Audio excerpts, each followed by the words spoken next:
hemos estado orando por cada uno de vosotros a lo largo de esta semana, sabiendo que hoy es momento especial porque nos hemos reunido otro domingo más para seguir explorando y viendo las verdades que encontramos en la palabra de Dios. Entonces, como Jorge ha dicho antes, nuestra lema como iglesia es seguir a Jesús juntos en el día a día. Entonces, quizás una pregunta que podemos hacernos es ¿qué tal va este proceso? ¿Cómo va nuestro caminar diariamente con Jesús? Quizás estás aquí y ni reconoces a Jesús como tu Señor y Salvador, pues en esta mañana tenemos la oportunidad de una invitación de ver y escuchar su palabra, de ver su propósito para nuestras vidas.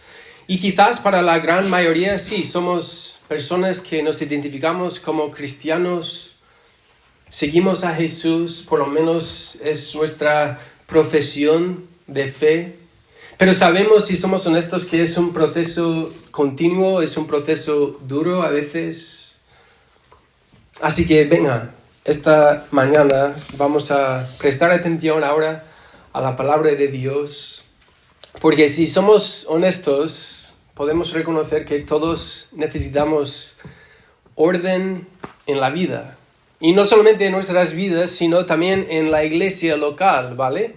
Lo que hacemos aquí los domingos no es simplemente algo que lo hemos inventado nosotros, sino nuestro deseo es seguir el patrón bíblico de lo que es una iglesia local. ¿Por qué hacemos las cosas que hacemos? ¿Por qué creemos lo que creemos? ¿Vale?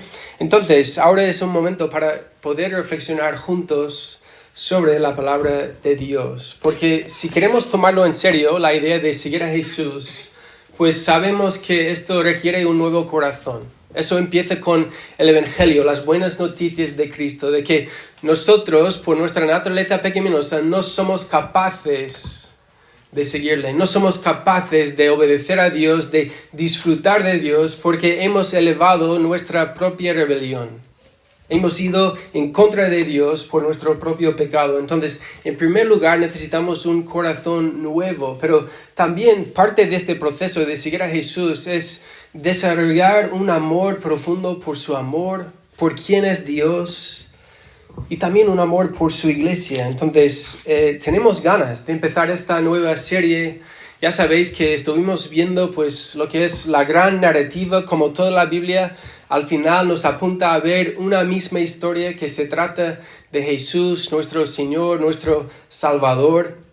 Pero ahora queremos enfocarnos en ser una iglesia sana y saludable. ¿Cómo podemos hacer esto? Pues gracias a las cartas pastorales de parte de Pablo a Timoteo y a Tito, pues vamos a poder prestar atención. Entonces, hoy empezamos con 1 de Timoteo 1, ¿vale?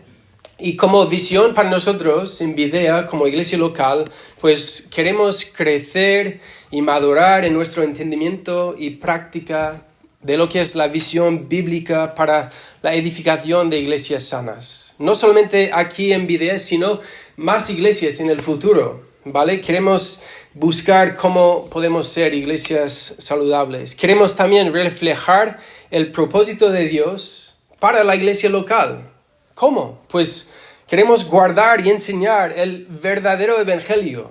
Queremos establecer orden siguiendo el patrón bíblico que vemos. Queremos crecer en piedad, tanto en la vida de la iglesia local como en nuestras vidas individuales, ¿vale? Entonces, el propósito de esta carta pastoral que vamos a empezar es simplemente establecer orden y la correcta enseñanza en la iglesia local. El propósito es ayudar a los cristianos a crecer en piedad según la sana doctrina del verdadero evangelio. Entonces, algo que me gustaría empezar leyendo algunos versículos claves de esta carta que encontramos en el 3 capítulo, versículos 14 y 15. Esto te escribo, aunque tengo la esperanza de ir pronto a verte, para que si tardo sepas cómo debes conducirte en la casa de Dios, que es la iglesia del Dios viviente, columna y baluarte de la verdad. Pues no queremos correr demasiado deprisa. Vamos a ver este pasaje más adelante. Vamos a tener una enseñanza sobre este pasaje, pero tenemos que ver este pasaje como el propósito de esta carta. Que la iglesia es la casa de Dios, es la columna y baluarte de la verdad. La iglesia pertenece en primer lugar a Dios y no a nosotros mismos. Entonces, como iglesia debemos afirmar la verdad revelada de Dios, debemos defender la verdad. La iglesia es una comunidad que debe tener una pasión por la verdad. Y como iglesia pues queremos enseñar y atesorar la verdad. Entonces, esta carta yo creo que nos va a ser de mucha bendición para cada uno que estamos aquí, porque queremos ver la importancia de la edificación de iglesias sanas. El peligro y el daño de las iglesias que se apartan de la verdad y la sana doctrina es una opción. Yo creo que incluso seguramente todos hemos experimentado pues el peligro de iglesias que se apartan, se desvían de lo que es el verdadero evangelio. Hemos visto la hipocresía en las iglesias. Pero también el otro extremo es que la iglesia puede ser una poderosa herramienta de una proclamación del evangelio sano, ¿vale? Que queremos seguir avanzando el evangelio. Entonces, esta carta nos hace ver el problema de la falsa doctrina, que es un problema real, tanto en la historia como en nuestro día hoy mismo, donde la iglesia a veces eleva pues sus preferencias y sus tradiciones por encima del evangelio, donde pues uno puede caer en el legalismo o el libertinaje, donde hay hipocresía también, como hemos dicho. Entonces, es algo que tenemos que tener claro, que el verdadero evangelio ha sido y será atacado, ¿vale? Ya sea de manera sutil o de alguna manera muy obvia, ya sea una desviación intencional o incluso a veces sin saberlo. Habrán personas e instituciones que al final diluyen, reducen, minimizan y cambian la verdad, el verdadero evangelio. Incluso personas que dicen ser cristianas, comunidades que profesan ser iglesias. Entonces, lo que tenemos aquí es una advertencia de tener cuidado cuando estamos tratando de temas de la iglesia y de la verdad. Las formas sí pueden variar, pero tenemos que ver el peligro de cualquier otro evangelio que no sea el verdadero evangelio. La buena noticia de que pecadores pueden ser salvos solo por gracia, solo por fe y solo en Cristo. Como dice en Hechos 4, en ningún otro hay salvación.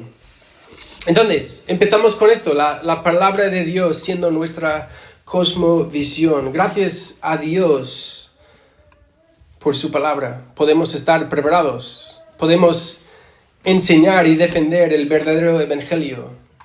Pero para empezar, pues, podemos preguntarnos de dónde vienen nuestras creencias. ¿La Biblia realmente es nuestra autoridad? ¿Por qué hacemos las cosas que hacemos? Pues vamos a ver en esta mañana 1 Timoteo 1, versículos 1 al 11. Me gustaría orar y luego entrar en el pasaje de esta mañana, ¿vale? Dios, te necesitamos, Señor. Ayúdanos ahora mismo a confiar en tu verdad, a atesorar tu verdad, a predicar fielmente tu verdad, crecer en tu verdad, Señor, proteger tu verdad. Queremos dar incluso nuestras vidas por tu verdad, Señor. Es tan importante este tema, Señor, porque es tan fácil desviarnos de lo que tú nos enseñas, Señor. Porque nuestro corazón naturalmente es un corazón rebelde, que busca seguir nuestro propio plan, nuestro propio camino, Señor. Entonces, en esta mañana, Señor, gracias por la invitación de una vez más poner nuestra mirada en Jesús y ver que te necesitamos, Señor. Señor, también te invitamos a corregirnos. Si ya como iglesia hemos tomado pues alguna mal postura o un mal camino, Señor, queremos arrepentirnos en esta mañana si es así. Así que gracias por tu palabra y ayúdanos ahora mismo, Señor, a centrarnos en tus enseñanzas para nosotros y nuestras vidas. Oramos en el nombre de Cristo. Amén. Pues con esta introducción vamos a volver a leer versículos 1 al 2, ¿vale? Dice así: Pablo, apóstol de Jesucristo, por mandato de Dios, nuestro Salvador, y del Señor Jesucristo, nuestra esperanza. A Timoteo, verdadero hijo en la fe, gracia, misericordia y paz de Dios, nuestro Padre, y de Cristo Jesús, nuestro Señor. Lo que estamos viendo es una carta de parte de Pablo a Timoteo, que incluye muchas instrucciones para Timoteo, pero curiosamente es relevante tanto para él y para la iglesia que él estaba pastoreando en este momento, como las iglesias hoy en día. Sigue siendo una carta relevante, y no solamente para las iglesias, sino para cualquier persona. Al final, cualquier cristiano que busca andar en piedad, pues esta carta nos ayuda. ¿Y de quién viene la carta? Del apóstol de Jesucristo, Pablo, que fue apartado como apóstol de Cristo, fue enviado a predicar el evangelio en distintos lugares, simplemente siendo pues apartado, enviado a predicar el evangelio. ¿Y de qué manera? Pues por mandato de Dios. Es decir, que está escribiendo una carta a un amigo muy íntimo, pero también le escribe con autoridad como apóstol de Jesucristo, por mandato de Dios. Es decir, que las cosas incluidas en esta carta son de suprema importancia. Es una carta, por esta razón, que sigue siendo relevante para todos nosotros en el día de hoy. Y mira cómo dice: nuestro Salvador y del Señor Jesucristo, nuestra esperanza. Lo que tenían en común al final de todo Pablo y Timoteo era su fe en Cristo. Un común Salvador y su esperanza. Yo creo que para el cristiano Jesús es nuestra esperanza. Lo fue cuando nos salvó, pero también lo es esta mañana. Nuestra esperanza no está en cualquier otra cosa, sino en el autor y consumador de nuestra fe, en nuestro gran Redentor y Salvador, el único que puede perdonarnos y declararnos justos delante de Dios. Cristo es nuestra esperanza. Y esta carta va dedicada a Timoteo, un joven, un ministro del Evangelio, que sabemos según el libro de Hechos, pues Timoteo era de Listra, su madre sabemos que era judía, creyente, su padre era griego. Y dice en Hechos 16 que Timoteo era un discípulo de buen testimonio. Y según la historia que vemos en el comienzo de la iglesia, en el libro de los Hechos, pues seguramente Timoteo se piensa que se convirtió a Cristo seguramente a través del ministerio de Pablo, cuando él estuvo en su viaje misionero predicando el evangelio fue anunciado, y por la gracia de Dios hubo personas que se arrepintieron y confiaron en Cristo. Diferentes iglesias fueron establecidas, asignaron ancianos, y Timoteo pues al seguir a Jesús se mete en el ministerio. Entonces, esta carta es de parte de Pablo a Timoteo, su hijo verdadero en la fe. Como dice en Filipenses 2:2, Pablo le tenía como hijo: a Padre has servido conmigo en el Evangelio. Estamos hablando de una amistad muy fuerte. Y déjame hacer un pequeño paréntesis aquí, porque yo creo que aquí nos anima a ver la importancia del discipulado en la iglesia local. Qué bonito tener el ejemplo de un padre espiritual, pasando tiempo enseñando a otro en la fe.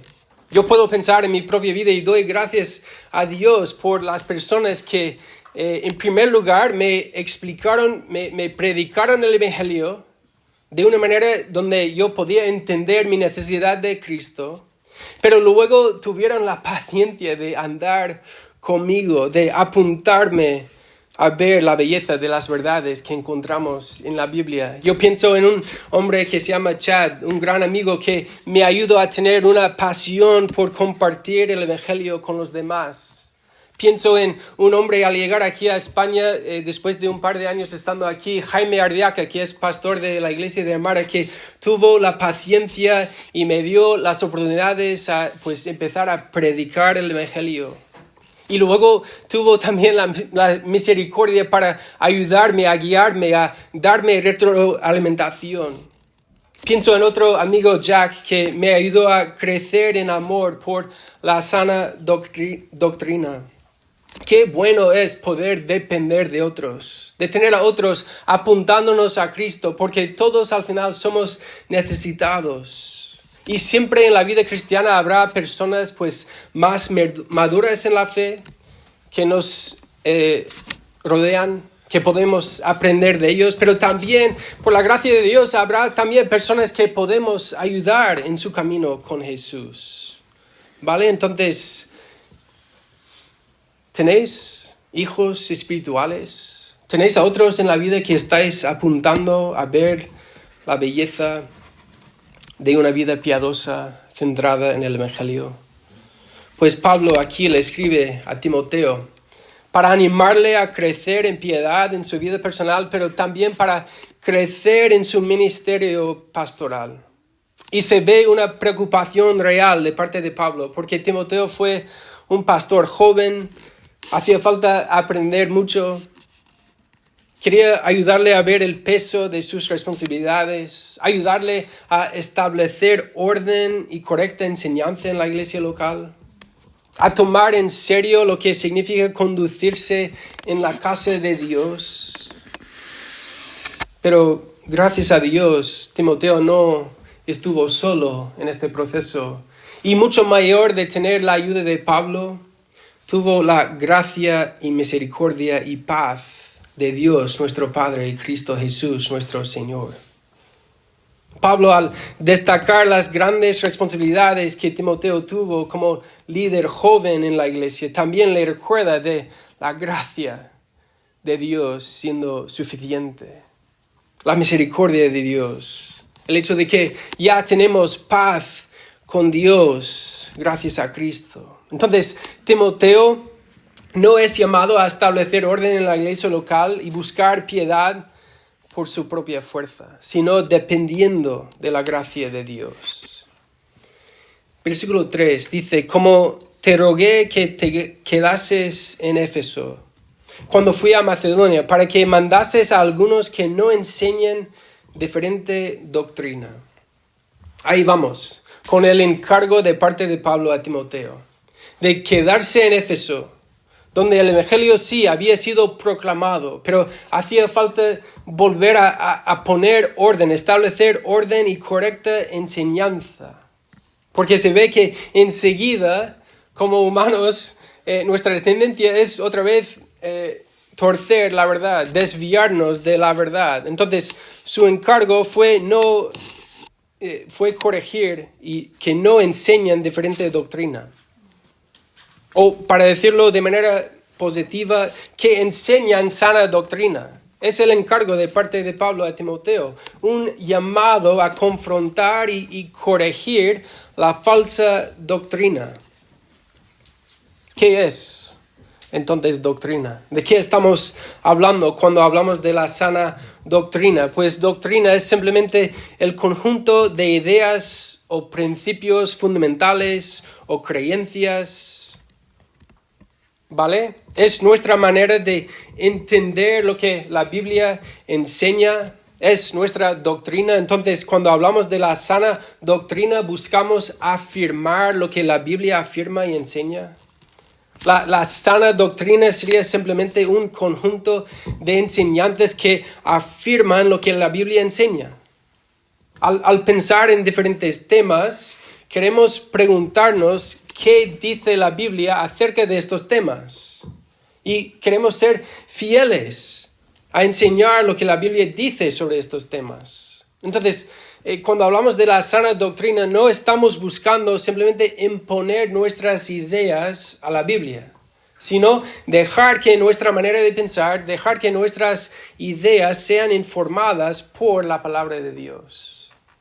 Buscar y mantener la sana doctrina es vital para vivir una vida piadosa y también para la iglesia local. Porque al final estamos planteando la idea de pensar acerca de Dios, pero no queremos pensar solamente sobre Dios, sino queremos pensar sobre Dios de manera correcta, de cómo realmente es. Entonces la sana doctrina se trata de una vida transformada. Van de la mano. Queremos buscar la sana doctrina, pero no solamente para tener la respuesta correcta, sino de vivir ya en base a esa sana doctrina. Entonces, ¿de qué manera estamos buscando cuidar la sana doctrina? ¿De qué manera nuestra doctrina cambia nuestra manera de vivir? Pues Pablo sigue dándonos ejemplo de el problema, la realidad de las falsas enseñanzas.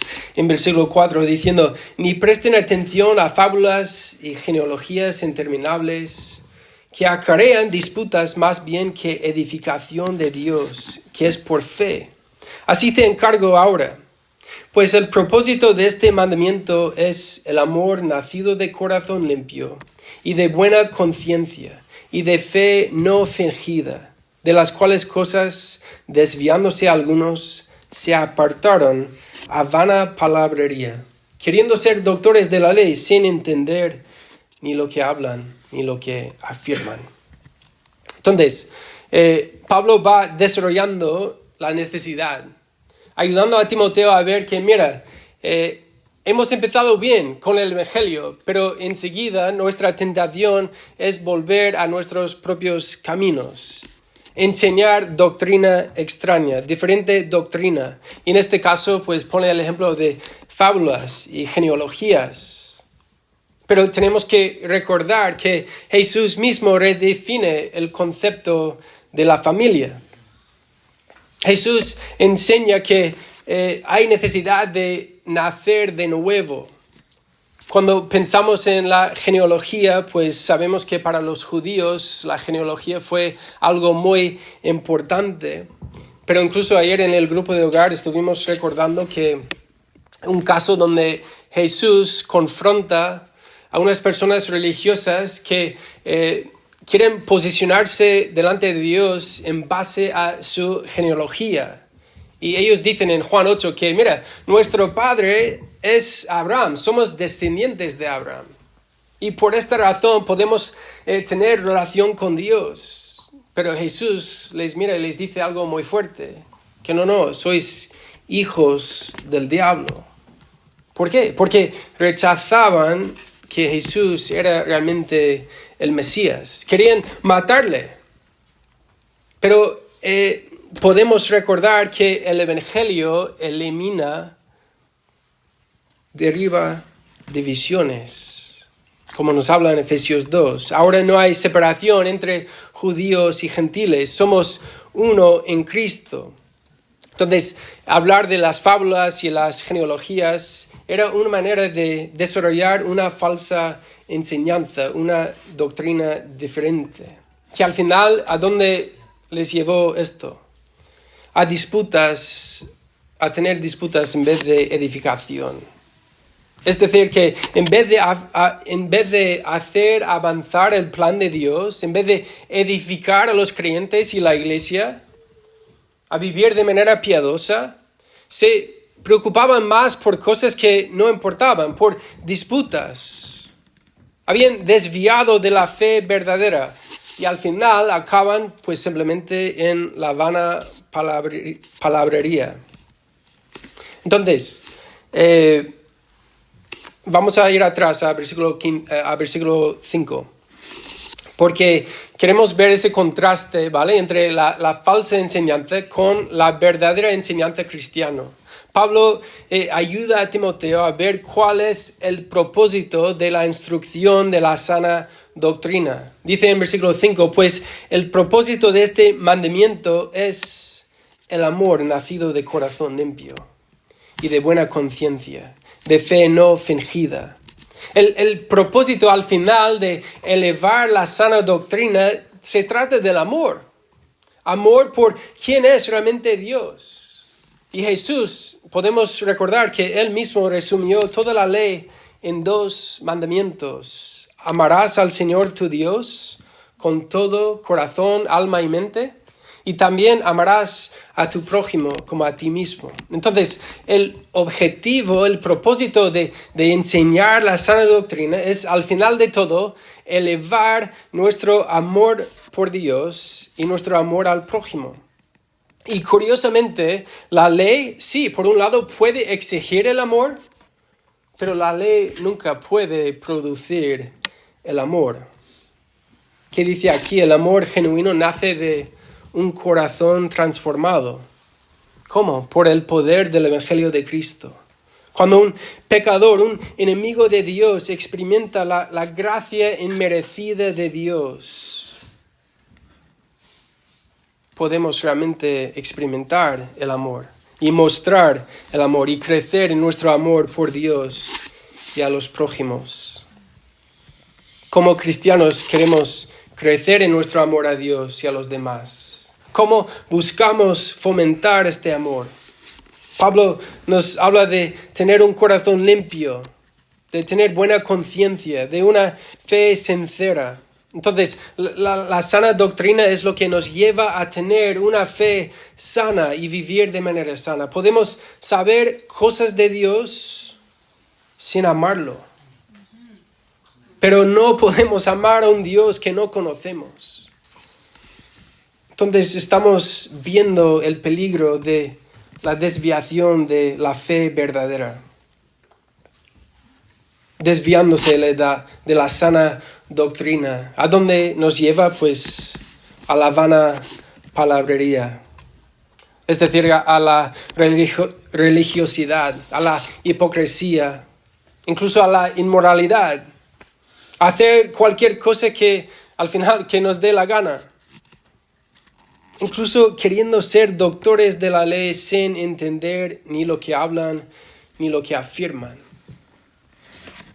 ¿De qué sirve nuestro consejo si no se basa en la verdad? Me hace pensar en las palabras de Pablo en 1 Corintios 2, versículos 1 y 5. Cuando fui a vosotros para anunciaros el testimonio de Dios, no fui con excelencia de palabras o de sabiduría. Y en versículo 5 dice, para que vuestra fe no esté fundada en la sabiduría de los hombres, sino en el poder de Dios.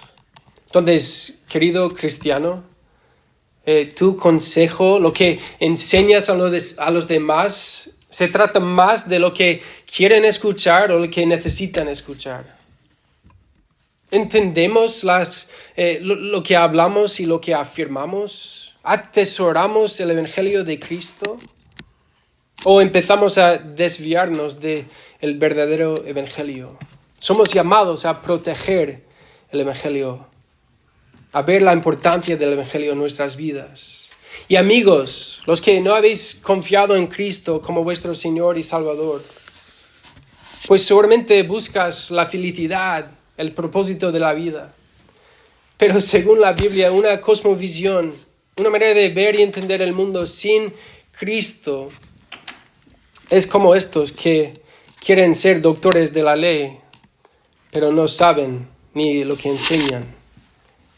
Al final buscamos la satisfacción, ¿verdad?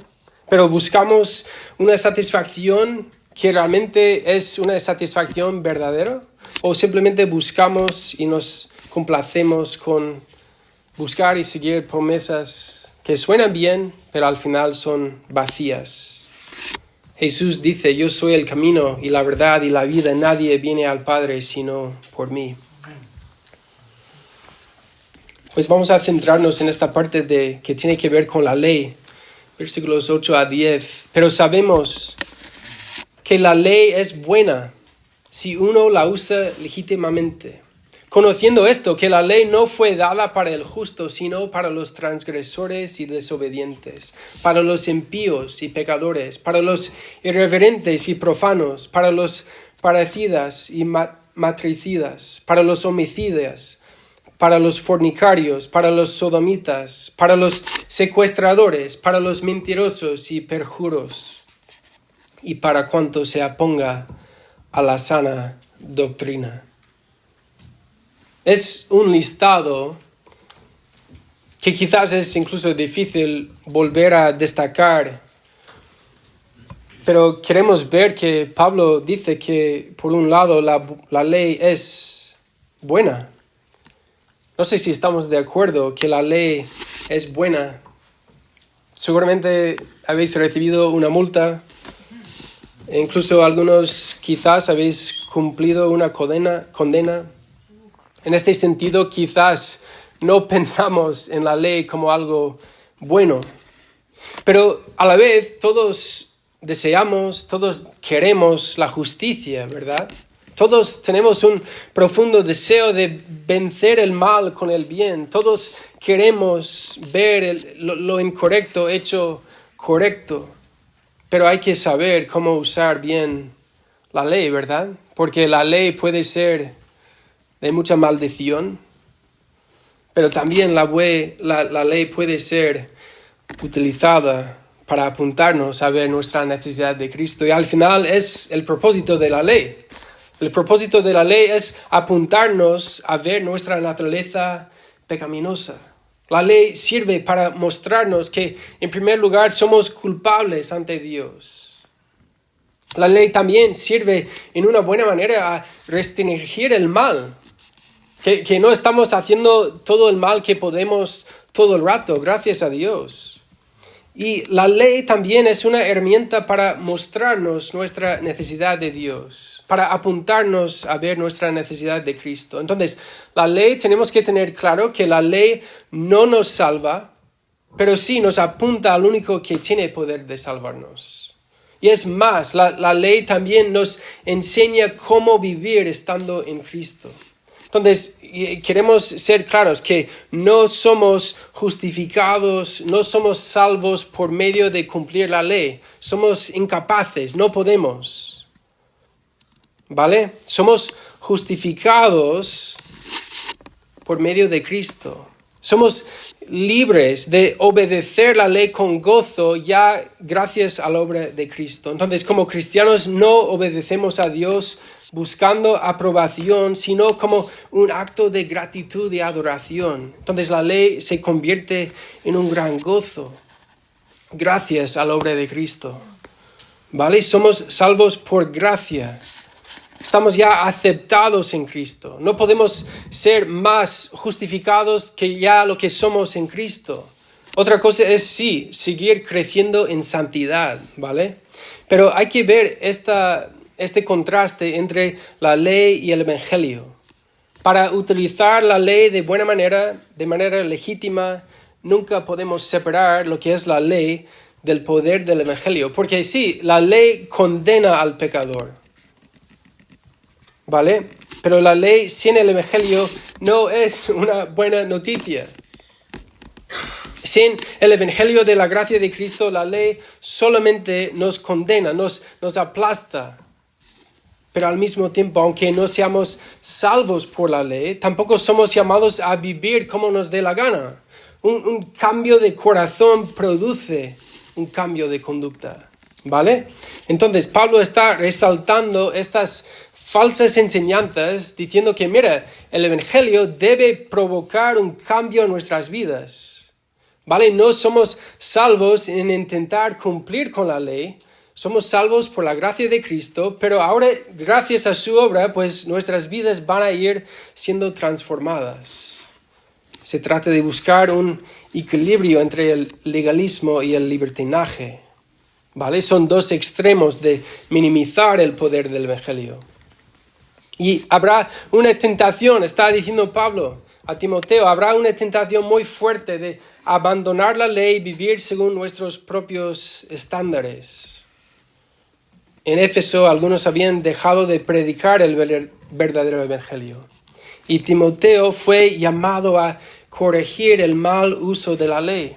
El Evangelio nunca debe acomodarnos en nuestro pecado, sino llamarnos continuamente al arrepentimiento. Si estamos cómodos en nuestro pecado, eso va en contra de la sana doctrina. El Evangelio debe siempre llamarnos al arrepentimiento y animarnos a vivir de manera piadosa. Entonces, ¿para quién es la ley? Pues para esta lista de personas. Los rebeldes, los asesinos, los que cometen inmoralidades sexuales, los que se oponen a la sana doctrina, los que van en contra del verdadero Evangelio. El pecado es al final cualquier cosa que va en contra del plan de Dios, que va en contra de esa sana doctrina, y todos somos transgresores de la ley. De alguna manera todos debemos sentirnos identificados con esta lista de transgresores, de rebeldes de la ley. Pero gracias a Dios podemos descansar en la obra de Cristo. Lucas 5, 31, 32, Jesús les dijo: los que están sanos no tienen necesidad de médicos, sino los enfermos.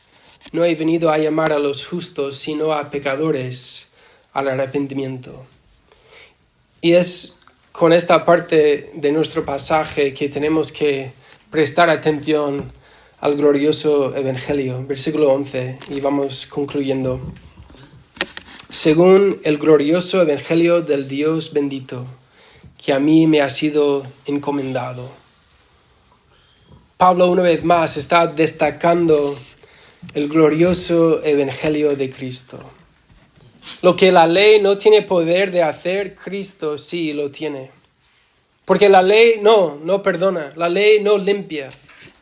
La ley simplemente establece que somos culpables porque no somos capaces de cumplir con la ley. Pero uno que sí hubo capaz de cumplir con la ley de manera perfecta, Jesús, siendo perfectamente Dios y perfectamente hombre, vivió en perfecta obediencia a su Padre.